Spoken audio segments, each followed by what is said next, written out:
We're honored to have here with us today Governor Rick Scott, Florida's 45th governor. Governor Scott's background in healthcare and in business has given him a keen understanding of our issues. Since his first days in office, he has been a strong supporter of nursing home providers, our employees, and our residents by advocating for proper funding, decreased regulations, and litigation reform. He put this policy to action in the 2012 session when he released his state budget containing no cuts to Medicaid funding for nursing home care, and in recent months when he signed HB 787 into law. We're grateful for his ongoing commitment to protect Florida's frail elders and the providers who care for them. Please join me in welcoming Governor Rick Scott.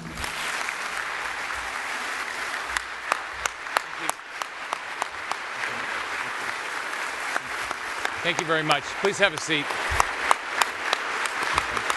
Thank you. Well, first off, thank you very much for the opportunity to be here. And you're right, Senator Negron and Representative Metz are big advocates for the nursing home industry. And let me tell you, it's not easy. You have a great industry. I think every one of us can probably talk about how the nursing home industry has impacted their family. I remember in my case, I grew up in the Midwest, and I remember visiting both my grandparents. They were both in the same nursing home in the Midwest. And you could just see the compassion, the individuals that took care of them, how they built a relationship with my grandparents. My grandparents had a great experience there, and I bet you could tell pretty much everybody in the country probably has an experience, whether it's their grandparents, great-grandparents, another relative, mother, father, something like that. So I think the most important thing anybody, when they come and address you, is just thank you for what you do, because it's not easy. The funding's always tough. The regulations are a lot. Coming out of the healthcare industry, the amount of regulation is just unbelievable. And it's not that people don't want to, they just want to make sure the right thing happens for patients, but there's so much regulation that it ultimately takes away from being able to do the right thing sometimes. So my background is I grew up in the Midwest. I've been the luckiest guy alive. I lived in public housing. I sort of joke, I started in public housing, I'm back. If you ever have a chance to go to the mansion, it's a lot better than where I grew up. But where I grew up was nice. I had great parents. But I ran. I've been in business pretty much all my life. In healthcare, I've done everything from hospitals to surgery centers to urgent care centers, pharmacy, all sorts of different things. I never did nursing homes, and I know how difficult the industry is, and that's part of the reason why I was always reluctant to go into it. But I'm very appreciative of everybody that goes into it because it's not easy. And I know you have a lot of compassion. But I ran on a campaign to get our state back to work. If you think about it, if you want the proper funding for nursing homes, we're not going to do it if we don't have a great economy. It's just not going to happen. We've got to get our state back to work. We've got to get our country back to work. So I ran on a campaign of 7 steps to 700,000 jobs. And basically, how do you do it? You run your state like you have to run your business, like you have to run your household. You watch how you spend your money.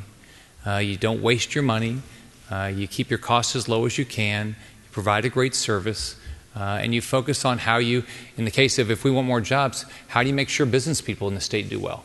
If we want more private sector jobs, and if we don't have more private sector jobs, we'll never have enough money to pay for the things that we care about, the safety nets we care about. And we've had a lot of success in the last 18 months. We've cut property taxes. We've reduced the business tax for 2/3 of the companies that are paying it. We've cut out, I think, about 1,600 regulations so far. And so what's happened, if you look at on the job side, jobs are coming back to the state. We've had unemployment's dropped faster in our state than in every state but one. It's dropped from 11.1 to 8.6%, 2.5%. We've gone from 568,000 people on unemployment to I think it's about 328,000 people now on unemployment. We have workforce boards that are filling about 30,000 jobs a month. So on that side, we've made a lot of progress.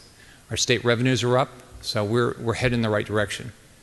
The other thing we've put a lot of focus in, because it's important to every one of your families, is education. We've got to make sure we have proper funding for education, just like we have to make sure we have proper funding for nursing homes. So we've increased school choice. We have more charter schools now every year. I think this year we'll get up to a little under 600 charter schools in the state, so there's more choice for parents. We put $1.068 billion more into K through 12 education. We've made it easier to, we've started the process of merit pay. So we're doing the same thing that we're doing in other areas with education. Now here's the tough part of our budget. And Senator Negron is clearly a leader and is very hardworking with regard to nursing homes, with regard to the budget. But you have a budget. I've been governor now for 18 months. We've had two budgets. First budget, we had about a $3.7 billion budget deficit. And the second budget, we walked in for the fiscal year just started about $1.7 billion. And if you look at it's your money. Your money is the state budget is primarily sales tax and property tax dollars. And I haven't seen many people say that I want to vote for a tax increase. At least they don't show up at my office very often. And so they don't want their costs to go up, but they'd like to provide more and more and more. You can't do it if you can't figure out how to do it more effectively or more efficiently. And so knowing how difficult it is to make sure that our nursing home industry can continue to provide the great service you do provide, we've been very cautious what adverse impact we have on the nursing home industry. But your budget is basically healthcare, it's law enforcement, which is primarily at the state level is prisons, and education. So any dollar we put in there's no new big pocket of money. So any dollars we take from one place, if there's no new dollars, so we've got to continue to figure out how to spend it better. But we understand that your margins are not high. We understand that it's very difficult if your budgets get cut. And I think you have a leader in Senator Negron. I think the Senate leadership believes that way. I think the House leadership believes that way. If I would give you any advice, make sure you continue to talk to everybody that's elected and let them know, get them out and visit your facilities and let them know whether it's a rule or regulation or what your cost structure is to make sure they understand how difficult it is to do the service you provide. But in Florida, we're heading in the right direction. Jobs are coming back, so hopefully our budget will get better. It'll be nice if sometime while I'm governor, we walk in and we have a budget surplus so we can put more money into things we care about.